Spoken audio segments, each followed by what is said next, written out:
Hi, good morning, Serish, and welcome to the Future Epoch podcast. This is Sanjay. This is the first time we are doing this podcast in some sense online. The earlier two were in person podcasts in Pune. They were two episodes. First one was environment, and second one was health and related aspects to health. And now in the third one, I'm going to get closer to what I am really interested in, which is AI and how do we do it effectively so that we can reach the promised land of AGI, but without basically keeping the earth intact and much, much better than what it is. So, combining all the three, hopefully. So, welcome once again, Serish, and may I request you to introduce yourself to our guests to start with? Sure. So I am Serish Gandikota. I am an honorary fellow at the Judge Business School in Cambridge University. I'm also a fellow with the Royal Society of Arts in UK. I am also co-founder and co-leading a Frugal AI Hub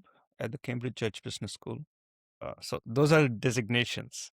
Yeah, if you want me to go and give a bit of my background, happy to do that.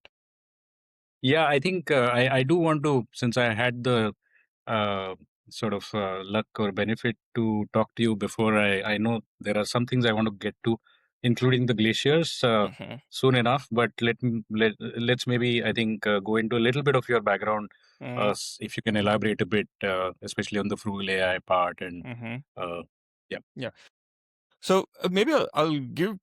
There is a reason why frugal AI. I have not jumped into AI because it's a hot topic. So, for more than a decade, since 2013, my research and practice have focused on frugal innovations. So, what are frugal innovations? It's basically a field or a space that studies how high impact solutions emerge in, I would say, environments defined by resource constraints rather than abundance of resources. So, this is what I have been looking at it from that point of view, how innovations take place and how deployments take place and how solutions scale up in these type of environments. Then this was primarily, I read the book of Jugaad Innovation back in 2013 that was written by Professor Jaideep Prabhu and Navi Raju. So that was a turning point for me to go into this space. So I have been in that space ever since. And in 2023, January, I actually met with Jaideep in Bangalore. And then he talked about this AI thing called ChatGPT. ChatGPT was 2 months old at that time. So when I first heard about it,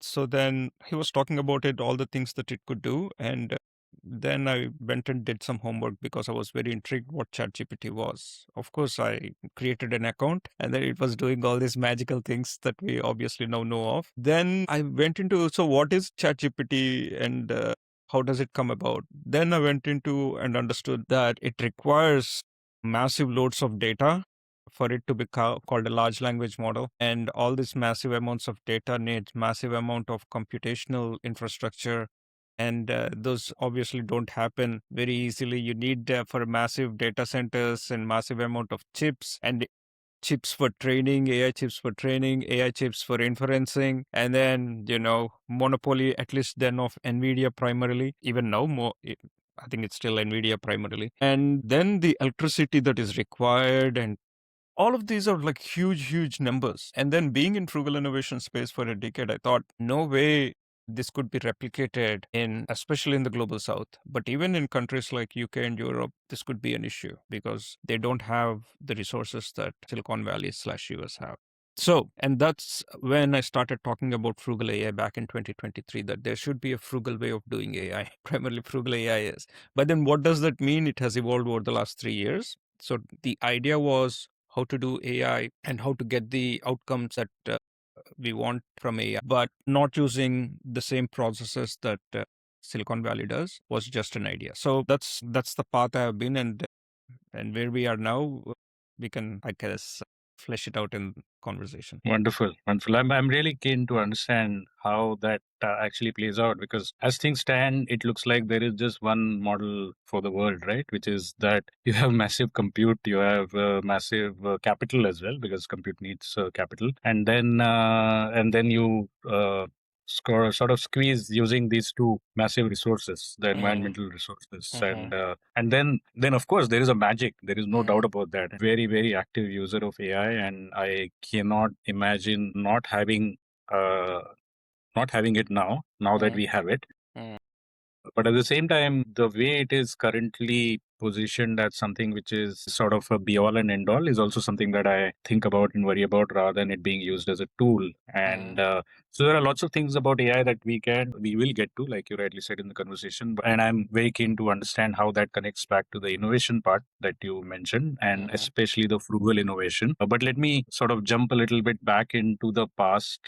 If that's okay first, so that we get to the glaciers, which I like said is an area of my interest, and I believe you did some studies in that, and if you can talk about that. Yeah. So I talked about the 2013 Jugaad innovation book and coming to know about frugal innovation, that changed the course of, let's say, career or the space I've been. And there was Right. a different book that also changed the course of what I've been doing. So I'm a chemical and environmental engineer by training, and I was already in the environmental space. I've known about the IPCC reports and climate related things. So that stuff, environment, climate was already, something that I've always been aware of. But back in 2004, a book was released. This was back when I was in the US. A book was released called The 2 Mile Time Machine. I was in Massachusetts at the time, and I was going, there was the Harvard bookstore, Harvard University's bookstore in that Cambridge. So I used to go there from time to time to browse Yeah, books. there And came. then I saw this book, and then I thought, what is this book about? And then when I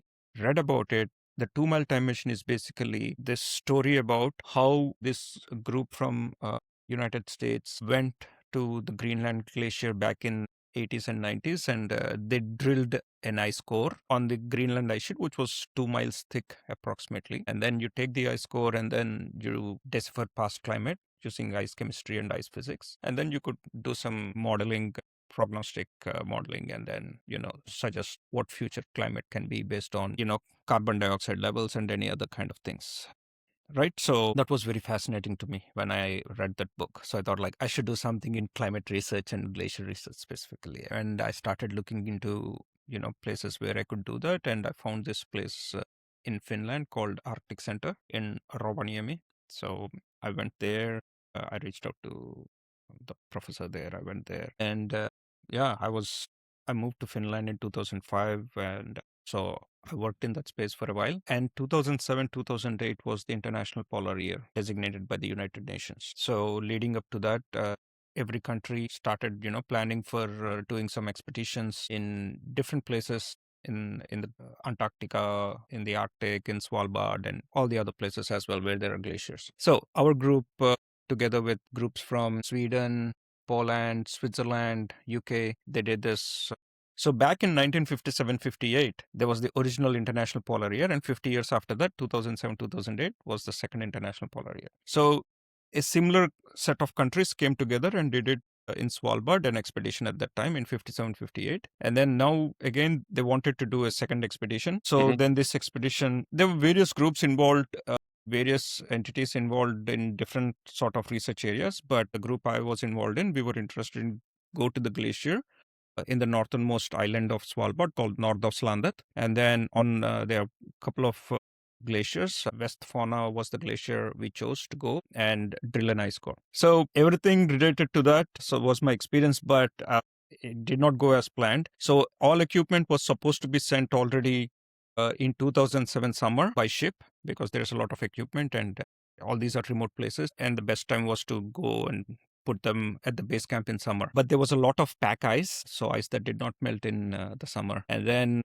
so the ship was not able to go to this Nordosland. And so it was brought back to Longyearbyen, the capital of Svalbard. And then they said, okay, let's try during the expedition time, let's take some choppers and then put them there. So in 2008 April, because the ideal time for this kind of work to take place was in the spring, because in the winter it is too cold to do anything. In the summer there is ice melting and snow melting, so everything can get contaminated. So spring is the time, but it's still cold, right? So it could be anywhere between -25 to -15 to -10 during this time. So, and there could be storms and all those kind of things. And we encountered all that. So we went there and we did all this thing and so on. We set up everything. We set up our tents. We set up the tent for the drill. But one thing we encountered at the time, was during the transportation. We don't know when during the transport, because the driller was from Canada.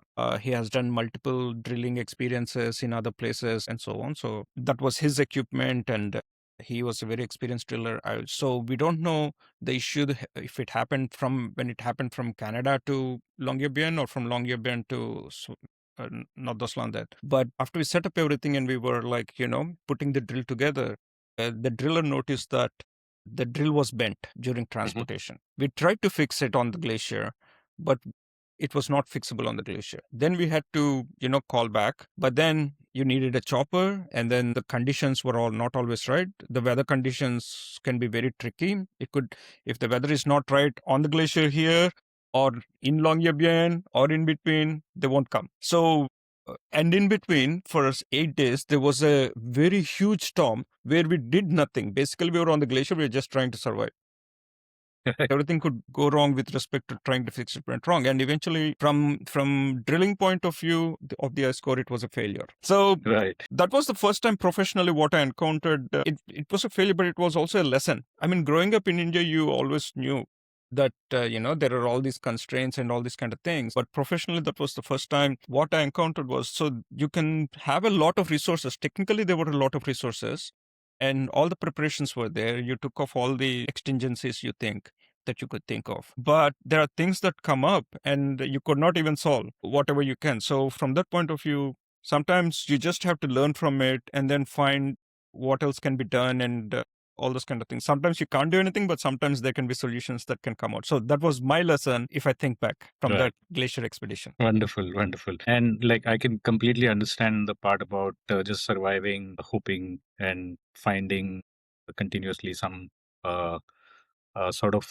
way out, because I do a bit of trekking as well in Himalayas. I mean, I used to do it once every year for a long time, and been in many such situations which like completely beat all resources. I mean, anyway, in trekking, you don't really have too much resources, but all logic. And sometimes you just have to, like, in some sense, give up, or in some sense, not exactly give up, but keep doing, but wait for something to happen. And eventually it does kind of come about. That's really been my experience. So, but talking about the glaciers that I remember are again in Himalayas. And from what I remember, so I've been to a number of different places which have glaciers, but one of the biggest one is the Gangotri Glacier, right, where the river Ganga originates from, the biggest and the holiest river of India. And the first time I went there, I was told that the glacier was like 7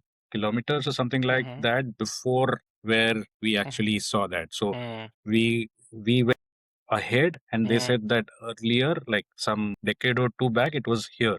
Yeah. So we had to go extra just to see the mouth of the Yeah. river, which earlier was before. And then I went after a decade or so, and I literally saw with my own eyes that it had actually further gone back. How, so this is something which I guess you probably covered or wanted to cover through your research, but how do you connect this to the global sort of warming? And it sort of seems obvious, but I think good to hear from a expert's perspective. How do these things come together? Yeah, I mean, those were already visible back then. So there were clear demonstrations of with photographic evidence that happened in the modern era, especially in the West, even more so. They were clearly, in Svalbard, in Alaska, in other places. They have gone on expeditions, let's say late 1800s, 1900s, over the years, and they have taken photographs of these places. And then in the 2000s, they started to take photographs and show that, hey, the same experience you had with Gangotri, they were showing. So, the glacier was till this point, let's say in 1900. Now in 2000, it has gone back in some places few hundred meters back, in some places few kilometers back. So then you were clearly able to see that there's something is happening. I think something is happening was never in doubt, even in 2000s. But what happened was an obfuscation from the point of view of, like, so the skeptics also agreed there was global warming. But I think the point of contention was, are humans the cause of global warming, or are these part of natural changes? So, yeah, I mean, if you go back billions of years, millions of years, hundreds of thousands of years, and so on. And so we have there are always natural ways of why, the Earth's temperature changed, and and all these things have happened. So you have the Milankovitch cycles, the 11-year, 12-year sun cycle that happens. That could be one. Then there is natural variation in Earth's climate that can happen. So there are all these kind of things. In the 1920s, around that time, there was what is called the Little Ice Age. So there was like a little freeze that happened. So things in some places glaciers actually started more accumulation, and even in 2000s and now there are some places where there is a bit more accumulation than before. So then it happens like, but what so if I go back to your question, so what was not disputed then, and even more so now, I think even the skeptics are coming around, is so the change, obviously you can see it with your eyes. It's not in doubt. It's who is causing it. So yes, natural variations, but what the discussion since at least the 90s to 2000s and now was, primary reason is because of human intervention, because of rapid industrialization and the amount of greenhouse gases that have been emitted. There are natural variations that can cause it and that have caused it previously, but natural variations are exacerbating what we have done. So what we have done in the last 100 years, the amount of CO2 and other greenhouse gases we have put into the atmosphere is very unusual, and it has not happened before. And this ice cores and then doing this kind of analysis, gives you how the past climate was and how much CO2 parts per million were in the atmosphere previously and all those things, right? So if I have to say, so this has happened, there are natural variations, but natural variations are exacerbating, and definitely I think there is now very, very few people compared to back in 2000s who would say that, who would agree that humans are the leading cause for global warming. Interesting. So you do believe in the 1.5 degrees being sort of a start of a irreversible process to go towards, to which I believe a lot of people in the West, especially the far West, still kind of doubt, maybe for some reason. So there is a high probability. So when you are in science, you would never Correct. say There is no 100% for certainty. anything. And Yeah. then that goes against people who are in science, because people who are not in science have a very black and white view. If you have a gray view, then you're like, oh, you're not sure. Then Yeah. so it's very difficult. So because these things do not happen most of the time on human time scales, that's the issue. Even more so climate related, some you could really see. So then there are weather patterns, then there are climate patterns. Weather is what happens on a day-to-day basis, and maybe month to month or year to year kind of thing. But then climate happens over a very long period. You could have climate happen over a decade, century, or millennia, and so on. So then that is very different. So, but what with very strong, I guess, research and backup that scientists are saying is, you have these issues, and when Earth had, X amount of these greenhouse gases that we have now, Earth was very different. So the issue is obviously not about, so the planet does not care if CO2 parts per million are a gazillion or they're zero. Earth will go on, but it's about human civilization, Us. right? So it's that. So from that point of view, human civilization, let's say if we are charitable, it's like, let's say 5,000, 6,000, let's say even 10,000 years old. But, Earth goes back many, many billions of years ago. So then it depends on like, what's the climate conditions where we can thrive as a civilization is the point. And I think from that point of view, we have to be really careful. Right. Right. Wonderful. So yeah, maybe from environment, let's switch over to the little bit further on the frugal part, and then we'll come back to the AI. So personally, I mean, like I really liked your story about reading Dr. Jaideep Prabhu's book, the first one, which was Jugaad Jugaad. Innovation, and then even more the second one, the Lean Spark, which came recently, I guess. In Which is between, he wrote Frugal Innovation. There were two Frugal Innovation books. And then is he it? also wrote a book on how a government should be. It was a Frugal Innovation. It doesn't have Frugal Innovation on it, but it's like how for the public policy and then government implementation side of things. So that came out in maybe 2022, I think. Yeah, so he wrote a few books in between, but I these did are not. more, let's say, yeah, the Lean Spark is, yeah. Yeah, Lean Spark is the latest, but then the Frugal Innovation book, as you said, I guess, then is the word frugal, I think, became more relevant there than the word Jugaad. And I just wanted to talk about that a little bit because for some reason, Jugaad seemed to have a very wrong connotation in many parts of so-called high brew cultures, or even, sort of the high-end cultures in India. It was Jugaad was something that was done in the villages just to kind of get things work and Mm. something negative. Whereas frugal obviously puts that in a much, much more better context from at least how people perceive it. Mm. But in reality, I think both are almost the same. It's just a question of different resources, availabilities, and finding solutions. But what I'm really trying to understand is why does the whole idea of frugal innovation uh, find itself to be something of a outside the mainstream, rather than I would argue that it should be the mainstream, and the non-frugal should actually be outside the mainstream. It's the other way Mm. around right now, right? I mean, that's where we'll come to the AI and the data centers and everything else, and so maybe space as well. Mm. How is it that we just assume that we have infinite resources and unlimited no constraints? Like frugal is really a way Mm. to say that there are constraints and we solve those constraints. We Mm. optimize, we find the solution which is appropriate, and also look at the first order, second order effects of potential solutions, etc., etc., Mm. which is kind of normal, right? And which is kind of Mm. scientific, which is kind of rational and everything. But still, it seems to find itself. I mean, maybe it's my perception that it is not the mainstream. Maybe you could comment on that. Yeah, so I'll start with the Jugaad innovation. So yes, Jugaad innovation. So Jugaad most of the time has bad connotation, but Jugaad exists for a reason. The same reason that for different reasons you don't have resources, or because either you don't have the product you want to. The product does not exist, so you do a Jugaad. The product exists, but you cannot afford, so you do a Jugaad. So typically this is the case. But then Jugaad, the good Jugaad and bad Jugaad, and then so the Jugaad innovation book takes the good Jugaad as examples of, and it's not the purpose of the Jugaad innovation and showcasing it is not showcasing the solution itself. It's yes the solution, but it's the ingenuity, the creativity of like how you come to that, how do you create that. It's that it wants to showcase. And then frugal innovation, like you also mentioned, it's then taking this raw ingenuity and putting it into a manner that can be industrialized, let's say. So frugal innovation is that. So it still takes that, but then it is put into something where industry can take as a structure, as a framework, as a process, and implement it. So that's how I see that. And then coming to the question of why this is not mainstream, I think Or first of all, is it not mainstream? And maybe I, that's my perception, by the way. it is not mainstream.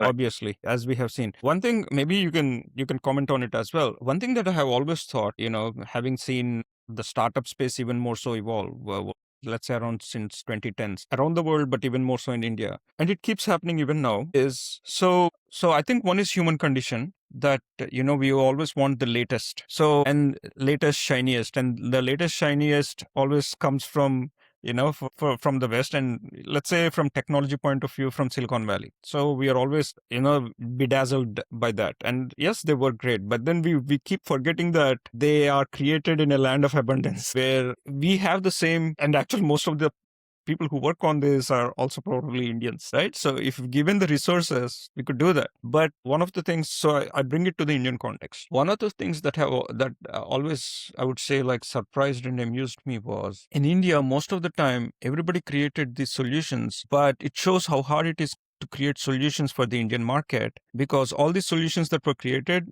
mostly in software sort of things. They create software and all these solutions for the West. So the customers are always in the West. I mean, I have no problems with that, but it again shows you something. So they are not able to create anything that they can sell to the Indian customer, a business customer or a consumer, regular Yeah, it's consumer. not just software. I think Yeah, it's across it's healthcare. across. So, I mean, there are a lot of things, reasons for that. One is obvious lack of resources. It can go back to, lack of proper policy, lack of proper regulation, and also cultural and mindset. And so there are 1,000 reasons. One can't say just one reason, but of course, we could always find different reasons. But so then they're like on parallel, you should work on those. But then you have the structure as is now. So what can we do within that structure, within the resources you have? Lack of venture capital money going into it, or institutional money going into it, or public sector money going into it. if you just think funding wise. But then there could be other kind of things, because maybe you want to create something. If it's something like a physical thing, then maybe you have to think of your supply chains, and then most of them lead to China or some other places, and you don't have control. And then if it's like high tech, they might lead to Europe and US. So there are so many other things in the background, right? So from that point of view, what is needed and what can be done to overcome that? I think that is the frugal innovation mindset primarily. So we have to understand it's gaining traction more and more these days that we want to solve, but not enough, I would say, at this point. Frugal innovation. And then I was talking about, startups and companies I being heard. awed Right. by the latest shiny thing that comes out Correct. of, but we still are in thrall of Silicon Valley. And a clear example, maybe I could ask Gaurav, but I talked with Sriram. So Sriram, he's developed things, he did this AI thing and so on, which is very much how the process would be, like, I would say, a frugal AI way of thinking. But he said, what is his goal and his dream? He said to go to Silicon Valley, Y Combinator. And then, that's there, right? So it's exactly. So I keep it's trying to there. tell I him that all the time.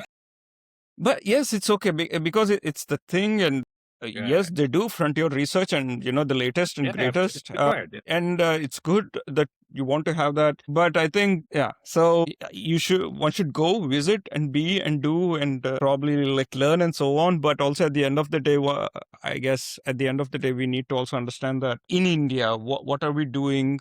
How does that contrast? And if we don't have that, how do we go about and produce same or similar kind of solutions? But then you need to learn of a different process, and that's what frugal innovation teaches you, and that's what frugal AI is also what it is about. Sure, sure. So maybe let me continue from there then. So the idea is, I am a little surprised when obviously there are places where there are abundant resources, right? And maybe let's say there is abundant capital. Let's say I have billions of dollars. But just because I have billions of dollars, does it mean that if I have some, let's say, new thing, let's call it shiny new thing that I want to make, just because I have billions, should I use all the billions? Or if it requires only million, then should I not use the millions? Should I not use what is required rather than what is available?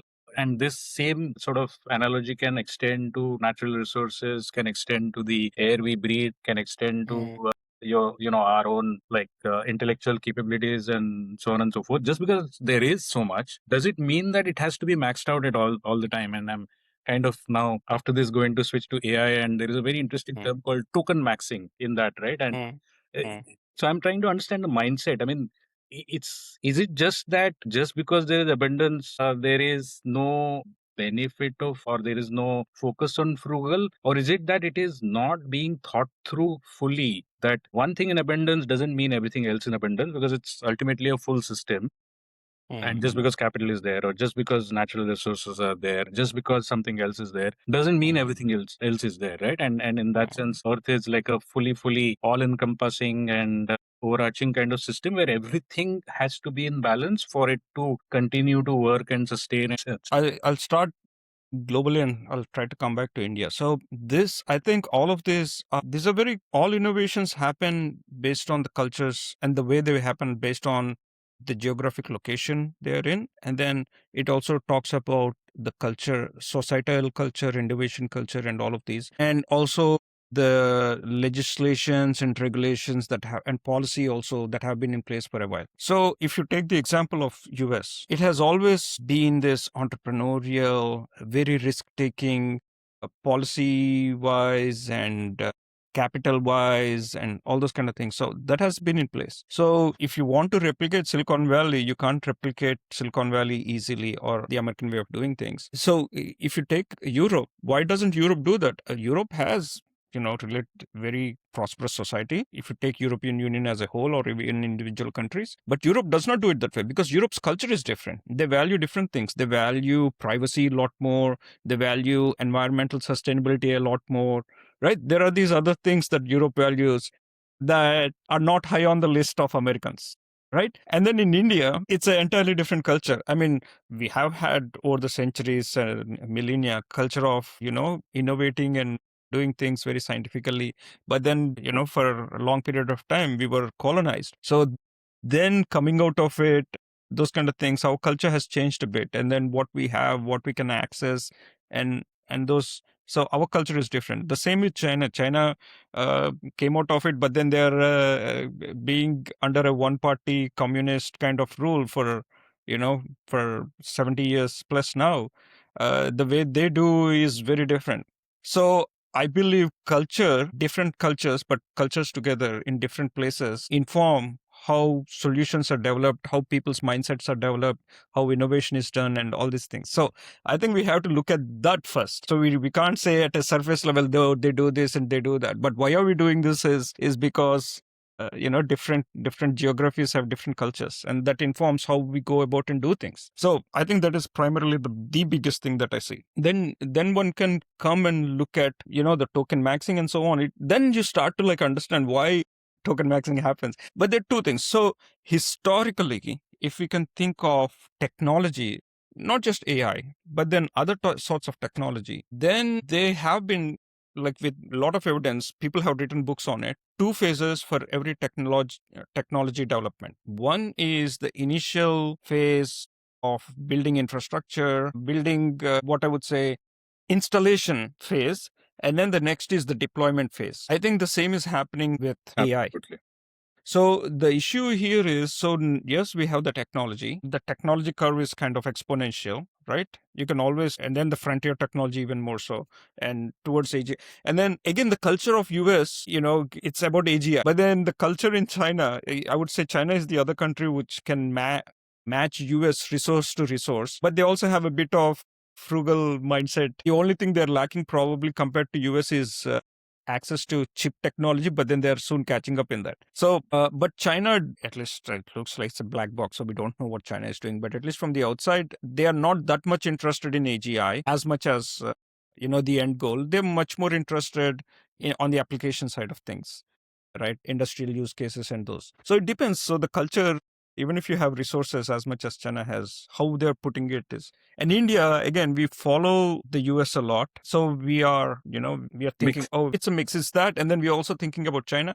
But India has its own ethos and culture. Like I said, so we have this culture of this digital public infrastructure, but that was also informed by the society we have, the inequalities we have, and we want to we have this of also maybe the culture of of our own religions and so on, that we want to do good for the society is also there. How do you go about and do that? How can citizens benefit even more so I think there is this tension in India of the US on one hand, China on one hand, but we also have this we want to do good for our own society, upliftment of people and those things. So it's very interesting how that is shaping up in India, and that is how it is informed. So yes, so technology has phase one is technology coming up, installation of it, and then the deployment. Now we are in the phase of deployment, and then that's the real hard ask. Things that have worked in demos and proof of concepts are finding it difficult in the deployment phase, and then Frugal AI primarily informs how to go about and do this. And then that's my personal focus, and the focus that the Frugal AI Hub is involved in. And I have a upcoming book that focuses on this. So my manuscript is complete. I talked with different sets of people. On the Indian side, I talked with the people from MakeStep, doing the digital public infrastructure. On the professional side, I talked with people at Databricks, and then how industry is looking at this point in time. So it's very interesting. We are in this phase of deployment. And coming to the token maxing, so I read stories last year that said that managers and these CTOs and everybody said if you don't use AI and tokens properly, then that is a negative mark on you. But now the bills are coming, the invoices are coming, and they're like, hold on, don't use AI that much. Use AI more wisely. So yes, so now we are in the deployment phase. We have to be in the deployment phase, but that's not happening. And we can have a discussion on why that is not happening, and my thoughts on that. Sure. Let's maybe switch towards AI then.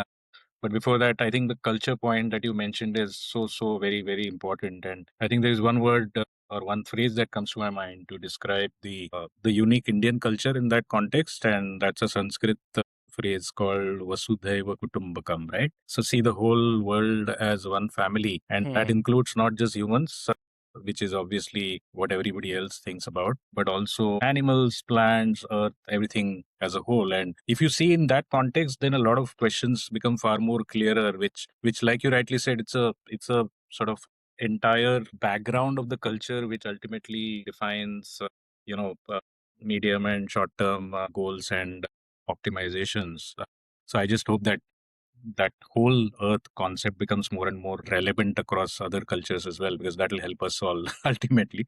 But Mm. coming to now AI now, like I said, obviously AI is something that is very close to my mind. I think it's one of those magical technologies, and I personally believe that AI is not just like what many say as earlier changes, which were like maybe the change that happened in the cloud era, or in the mobile before that, or in the internet before that, or I feel it goes back, and some people then talk about it going to the electricity and maybe the steam engine, maybe the printing press. You can kind of go back, but I personally feel that AI is something which goes, in terms of the potential change it can bring, even further back, all the way back to the point when human being accidentally invented something called fire, which was like, they just, somebody was doing something in the caves and did, and some spark came, and that spark started everything else after that till now. I think, in some sense, this is just my, like, maybe Mm. poetic way of looking at it, or maybe it's scientific rational as well, because I feel now that we have energy, the conversion of energy into intelligence, like the entire digital world was there, it's like there, but it's not really intelligent digital age. Whereas with AI, now we can be in a truly intelligent digital age. The machines can be far more smarter, and everything can be smarter in some sense. Everything can be close to human smart in some sense, Mm.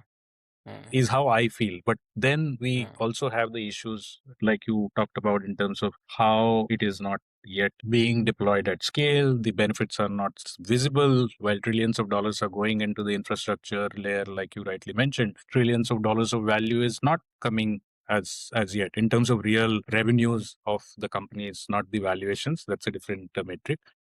Mm. So looking at how these things happened earlier, let's say electricity, or that probably is the best example, or maybe internet, which are kind of well studied. How do you see the current AI phase?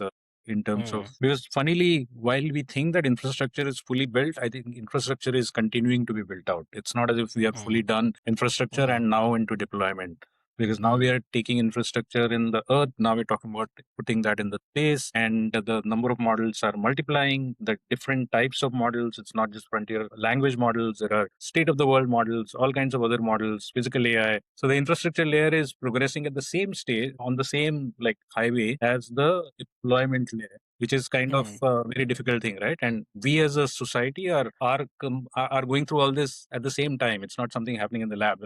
Like, we are all in the lab in some sense. The whole internet users or the AI users are the lab now, because everything is Mm. happening reflexively on the go. So how do you see this? I mean, where are we? Mm. Where, if you were to hazard a guess, where will we be? So I'll start with a few things about Frugal AI, and then I'll go into this. So for many people, when they heard it was with Frugal Innovation, many people hear frugal and they think something, either it has something to do doing things cheaply, or it is always focused on, again, the focus that is tied to capital. Its capital is important.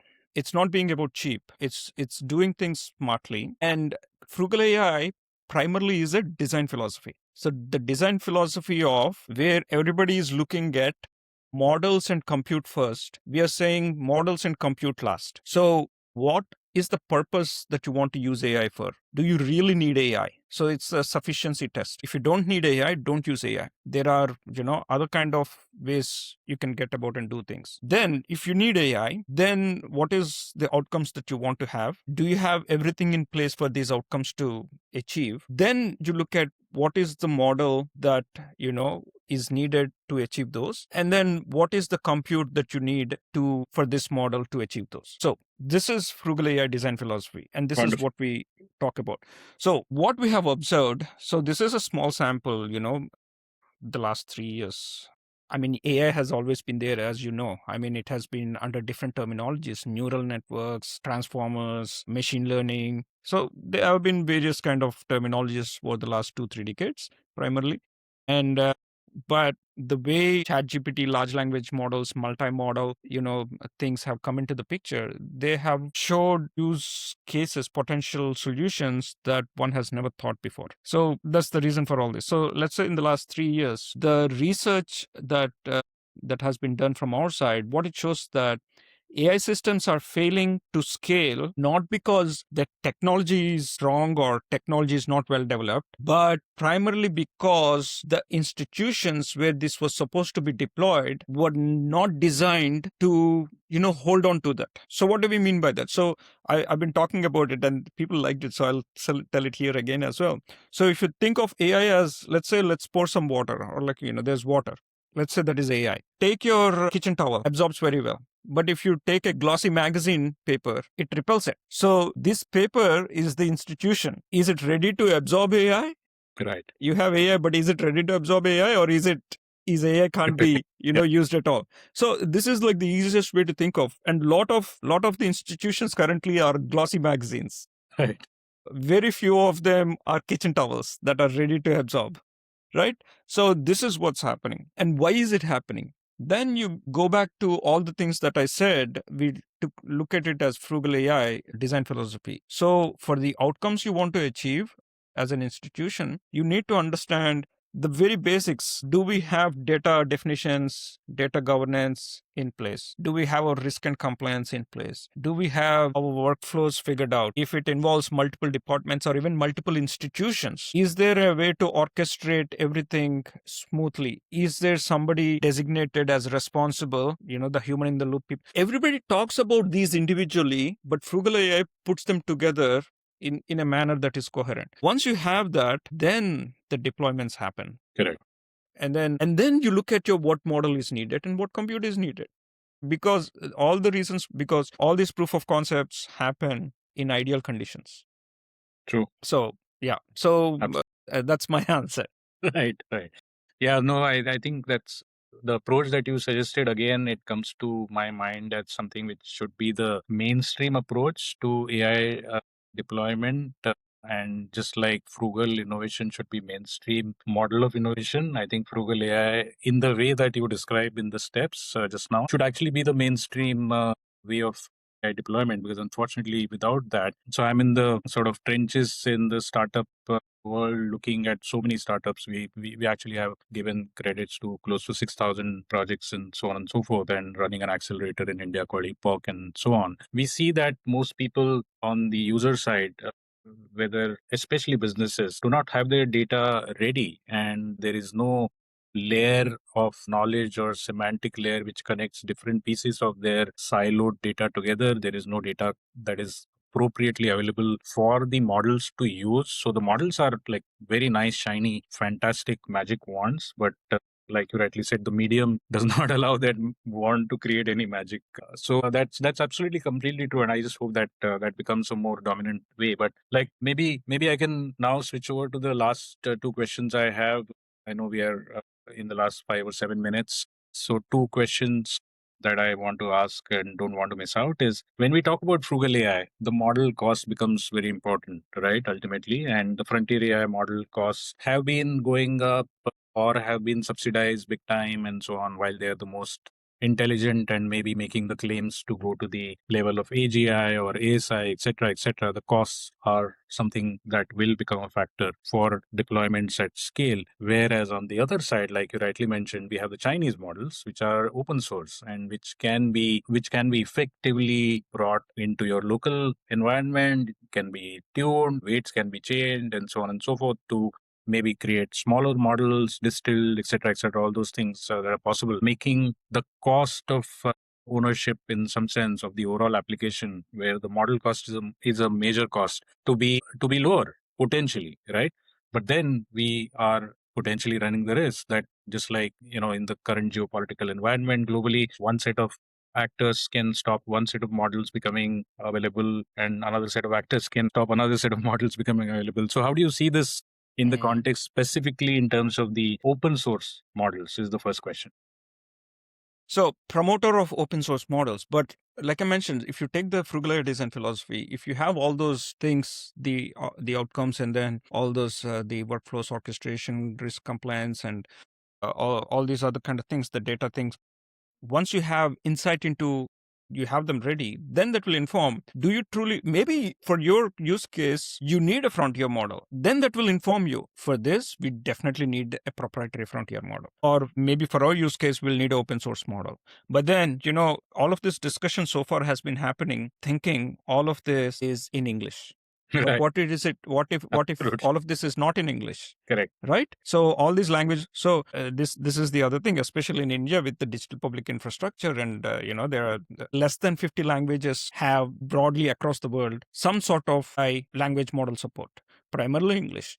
But then if you take languages in India and languages broadly in Asia, Southeast Asia, and global south, these languages, they're spoken by hundreds of millions, billions of people. They are not part of AI language models. So yes, with regards to what you said, there is this thing where we need to take into consideration what's the use case. Is it industrial use case? Is it a digital public infrastructure use case?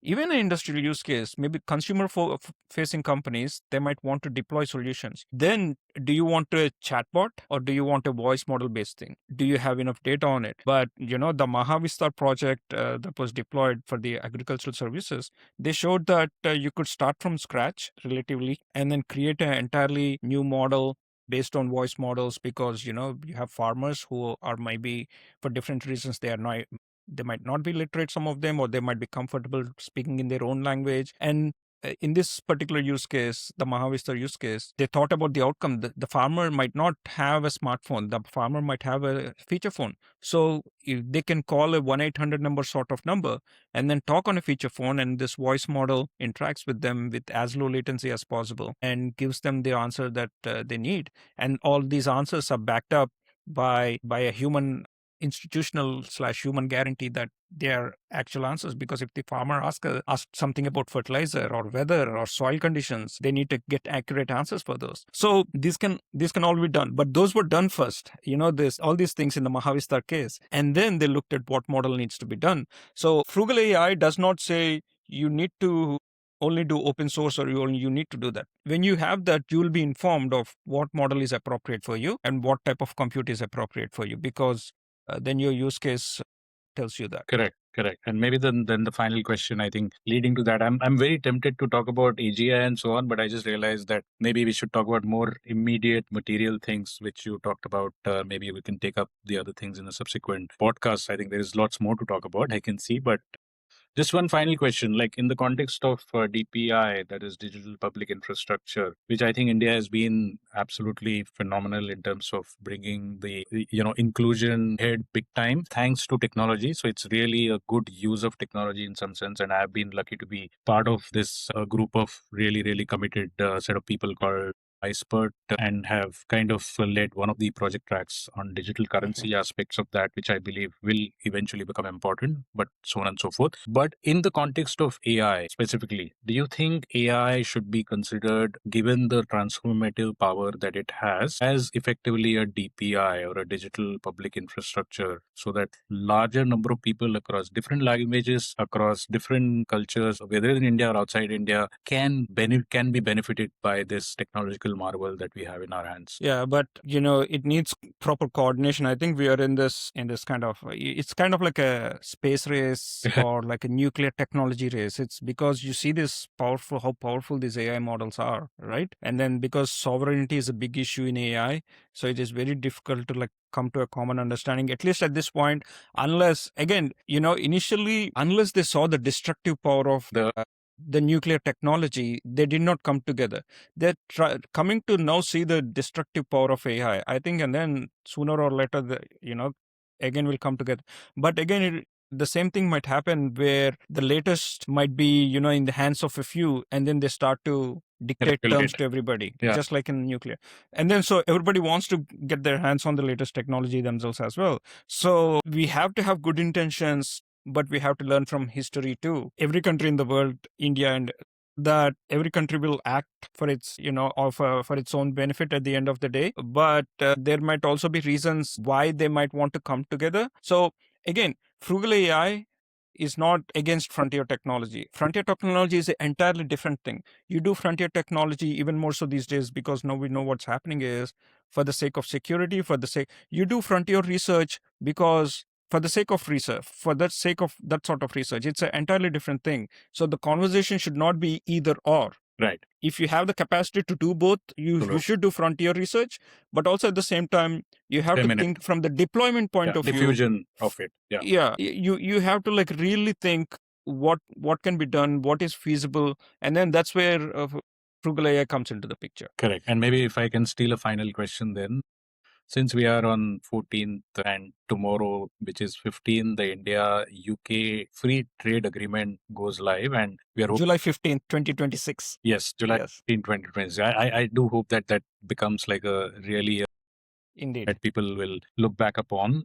We are hoping to do a event or a talk tomorrow with some more experts like you on that between specifically Cambridge and India. But in that context, do you see while everybody is going to look for themselves in a sovereign context, there is also benefits of collaboration, especially amongst, whether it's global south, whether it's selective north south kind of collaborations to make a better sort of end result or a better world for all of us across environment, across innovation, across AI. Definitely. I think just specifically focusing on the UK-India free trade agreement, what I would say is UK has a lot of constraints. UK can't build infrastructure just as easily as the US can. So because relatively resources, natural resources are an issue here. Land, water, and all those kind of things are much more of an issue in the UK. So they are also thinking very resource efficiency wise when they're thinking about scaling AI tech.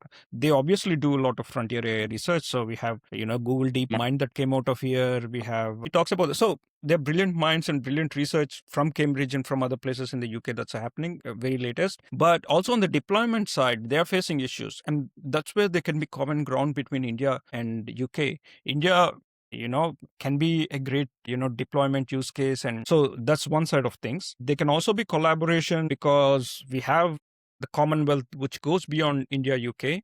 We have the Commonwealth countries, which primarily are from the global south, and that can be a great conduit as well. That can be leveraged, and the fruits of India UK free trade agreement, at least on the AI front, can also be passed on to the Commonwealth countries. And yeah, so there is so much more happening in India and UK.